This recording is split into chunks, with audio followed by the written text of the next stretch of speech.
আসসালামু আলাইকুম ওয়া রাহমাতুল্লাহ। ইসলাম শব্দের অর্থ হচ্ছে আল্লাহর নিকট আত্মসমর্পণ করা।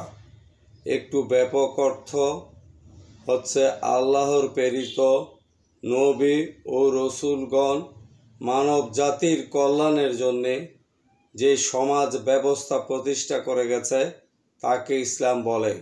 আর ইসলামের অনুসারীদেরকে মুসলমান বলে। যারা নিজেদেরকে মুসলমান হিসাবে দাবি করেন, নবী ও রসুলগণের মানব জাতির জন্য যে সমাজ ব্যবস্থা প্রতিষ্ঠা করে গেছেন তা মানেন না এবং মুসলমান বলে দাবি করে রাজপথে আপনার মিছিল করেন ইহুদিদের বিরুদ্ধে, আবার জুতার দোকান লুটপাট করেন, ভাঙচুর করেন, আবার বিভিন্ন চাইনিজ হোটেলে ভাঙচুর করে লুটপাট করেন।